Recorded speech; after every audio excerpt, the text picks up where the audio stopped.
कि कांग्रेस का जो 50 साल का कूड़ा था वो उन्होंने 5 साल में साफ कर दिया। घोर आपत्ति है मुझे उनके इस सेंटेंस पर कि 50 साल का कूड़ा। उनके इस प्रश्न पर या उनके इस वक्तव्य पर मैं उनसे ये पूछना चाहूँगी कि 5 साल के अंदर आयकर विभाग के जितने भी छापे पड़े वो भाजपा के जितने भी मंत्री हैं उनके घर में पड़े, आय से अधिक संपत्ति रखने का मामला हो या फिर किसी भी मंत्री के कर्मचारी की तिजोरी से करोड़ रुपए निकलने का मामला हो, तो भ्रष्टाचार के मामले में भारतीय जनता पार्टी निचले स्तर से लेकर ऊपरी स्तर तक दबी हुई है। उसके बाद वो किस हिसाब से 50 सालों को कूड़ा कहती है, उन्हें शर्म आनी चाहिए, क्योंकि ये वो कांग्रेस है जिसका इतिहास शहादत से जुड़ा हुआ है, क्योंकि ये वो कांग्रेस है जिसका इतिहास है जिसने देश के लिए आजादी की लड़ाई लड़ी। मुख्यमंत्री जी से पूछना चाहूंगी, सारी भाजपा से पूछना चाहूंगी कि एक भी ऐसे नेता का नाम बताएं जिसने देश के लिए बलिदान दिया हो या कोई अपना अच्छा काम किया हो। हरगिज नहीं, इन्होंने सिर्फ देश को लूट के और बांट के खाने का काम किया है।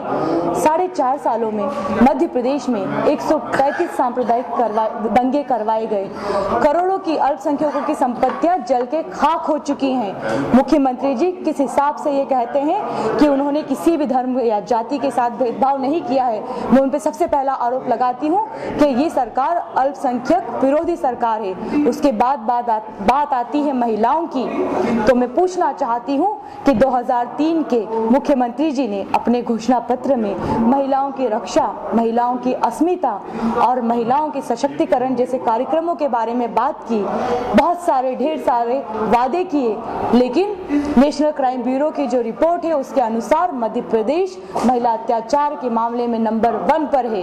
और तो और, चाहे विजय शाह के पुत्र की बात कर लें या फिर तुकोजी राव की बात करें, तुकोजी राव ने एक महिला अधिकारी, जो सिर्फ एक शासकीय अधिकारी नहीं थी बल्कि हमारे आदर्श भारतीय चुनाव आयोग के प्रतिनिधि के रूप में कार्य करने वाली एक अधिकारी थी। अगर ऐसी महिला के साथ उनके स्वयं के मंत्री बदतमीजी या दुर्व्यवहार कर सकते हैं तो आम महिलाओं की क्या स्थिति हो सकती है प्रदेश में, ये सोचने वाली बात है। और इस सवाल के जवाब में मुख्यमंत्री जी के पास जवाब ही नहीं है कि अगर प्रदेश में उनका मंत्री महिला के साथ दुर्व्यवहार करता है तो उसकी निंदा उन्होंने क्यों नहीं की, जबकि राजधर्म का पालन करते हुए उन्हें इस कृत्य की कड़ी निंदा करनी चाहिए थी, बल्कि उन्होंने शाबाशी दी। ये तो रही महिलाओं की बात, जो कि आम हो चुकी है कि मंगलसूत्र छीने जा रहे हैं और भाजपा की महिलाएं कहती हैं कि मंगलसूत्र न पहने।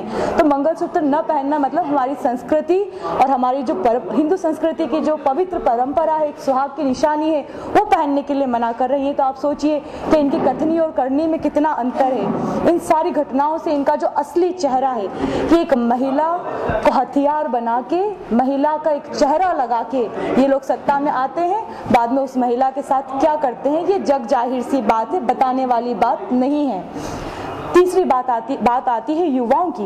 इन्होंने पूछा है कि 50 साल में जितने रोजगार नहीं दिए गए, 5 साल में उतने रोजगार दिए गए। मैं इनसे पूछना चाहती हूँ, पूरे मध्य प्रदेश के नक्शे में मुझे ये हाथ लगाकर बताएं कि कितने नए उद्योग धंधे खुले, कितनी फैक्ट्रियां खुली, बताइए। मुख्यमंत्री जी को बताना चाहिए। बल्कि युवाओं के साथ छलावा किया, महिलाओं के साथ छलावा किया, हमारे पूरे प्रदेश के मतदाताओं के साथ मुख्यमंत्री और भाजपा ने छलावा किया है। सिर्फ सांप्रदायिकता, भाई को भाई से लड़वाने का काम और फिर एक झूठा प्रचार करना कि उन्होंने इतना विकास किया है, सुरक्षित घर की बात करते हैं। न जाने किस तरीके से ये क्या कहना चाहते हैं या क्या करना चाहते हैं। ये हमारे जनता, हमारा समाज सभी अच्छे से भली भांति समझ चुके हैं कि जो शिवराज सिंह चौहान है, जो भारतीय जनता पार्टी है, वो सिर्फ धोखा देने, भ्रष्टाचार करने के सिवा प्रदेश को कुछ नहीं दे रही है। लाडली लक्ष्मी योजना की बात करते हैं, कहते हैं कि बालिकाओं को हम साइकिल दिलवाएंगे, लेकिन बाद में कहते हैं साइकिल नहीं, अब हम पैसा देंगे। इसका मतलब ये खुद स्वीकारते हैं कि भ्रष्टाचार हुआ। कन्यादान योजना की बात करते हैं, एक मंडप में एक महिला का बच्चे को जन्म देना, ये कौन सा कन्यादान है आप बताइए। इसके अलावा इनके खुद के कार्यकर्ताओं ने दहेज के लालच में 3-3, 4-4 बार बिहार रचा लिए। ये तो सीधे सीधे हमारी भारतीय संस्कृति और परंपरा को चोट पहुंचा रहे हैं, समाज को धोखा दे रहे हैं। उसके बाद ये कहते हैं कि हमने लाडली लक्ष्मी योजना लागू की। तो मैं मुख्यमंत्री जी से बड़ी विनम्रता से पूछना चाहती हूँ कि अगर इनके कहे मुताबिक 16 लाख महिलाएं संस्थागत प्रसव अगर उन्हें होता है, 16 लाख महिलाएं जब बच्चों को जन्म देंगी तो प्रदेश में 5 या 6 लाख बच्चियां तो हुई होंगी, वो भी कम से कम, और 74,000 बालिकाओं को लाडली लक्ष्मी योजना के अंतर्गत जोड़ा जाता है। तो बाकी की जो बच्चियां हैं वो लाडली क्यों नहीं है? क्यों भेदभाव कर रहे हैं? ये किस हिसाब से सुरक्षित घर की बात कर रहे हैं, विकास की बात कर रहे हैं? विकास नाम का मुद्दा इनके पास नहीं रह गया है। नरेंद्र मोदी को आदर्श बनाकर, नरेंद्र मोदी के रथ में सवार होकर इन्होंने रथ यात्रा निकाली और क्या संदेश दिया है ये हम सभी को मालूम है। तो मेरी ये गुजारिश है, बुरहानपुर में बता दिया। हाँ जी, बुरहानपुर में जो दंगे हुए, इंदौर में जो प्रायोजित दंगे हुए, पूरे 135 सांप्रदायिक दंगे हो चुके हैं। तो ये जिस मानसिकता पे चलना चाहते हैं वो मानसिकता आज हमारे सामने, इनकी कथनी करनी, इनका असली चेहरा जनता के सामने उजागर हो चुका है। मुख्यमंत्री से आप संतुष्ट नहीं हुए उनके उत्तर जवाब से? बिल्कुल भी मैं संतुष्ट नहीं हूं। उन्होंने तो जवाब ही नहीं दिया, उनके पास तो जवाब ही नहीं था कि आखिर उनके खुद के मंत्री इस तरीके से करते हैं और वो इसकी सजा उन्हें बर्खास्त क्यों नहीं किया गया, क्यों निंदा नहीं की गई, क्यों राजधर्म का पालन नहीं किया गया। एक अधिकारी, एक महिला अधिकारी के साथ ऐसा हो सकता है तो आम महिलाएं, आम लड़कियां क्या घर से निकलना छोड़ देंगी? क्या स्कूल कॉलेज जाना छोड़ देंगी? क्या नौकरियों पर जाना छोड़ देंगी?